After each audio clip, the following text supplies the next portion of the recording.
Hi, my name is Barbara, and today I'll be analyzing week one reading, which is titled Why Migration Matters.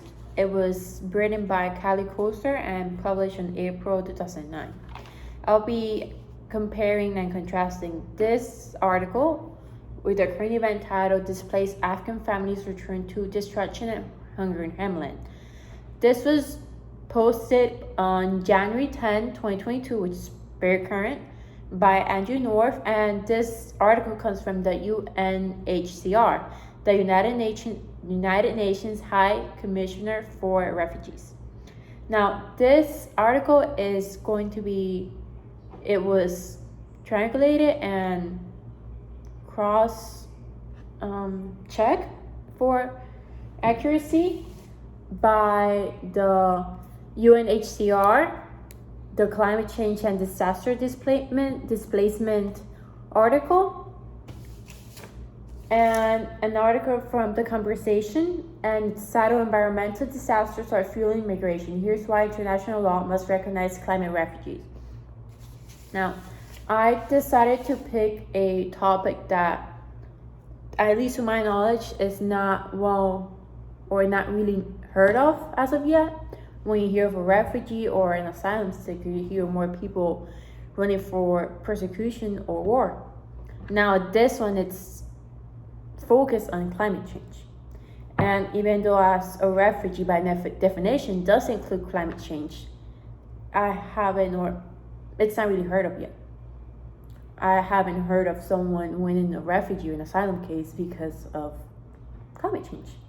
So the first part, or the first main point that I wanted to point from the article for week one, was that on page 153, it says that global warming moreover will make some places be better able to support larger populations. So as one side of the world might be strongly affected by water rise, by sea level risings, by natural disasters, there'll be another part that'll be benefiting. I find this didn't realize, and it's really true. This probably will happen. And this ties to my reading in that it's kind of a contrast. And the fact that there's people, for example, Afghan families, that are coming back as refugees to their homeland. And remember, this is a country that has suffered and been in war for years. So these people are coming back to their home, not only to a home that's not really a home anymore, it's torn apart, but also climate change has hit those countries. So they have no housing, they have no food, and they have nothing. So these people they come back to your house. There's nothing, they have no food. Now, there's a quote from this article that says, many are already on the move, no longer fleeing war, but the combined effects of climate change and economic collapse, which is another part. When this climate change hits, it's not only climate change, it'll be economic, it'll be multiple effects that will be like a domino hitting at once, which will be, how will we deal with this? Or how are we preparing for this near future? The second point was that it says on page 153, within the next 10 years, climate-related international migration will become absurdly more frequent, and the scope over international migration will increase significantly. Now, it's been 10 years. This article was published in 2009.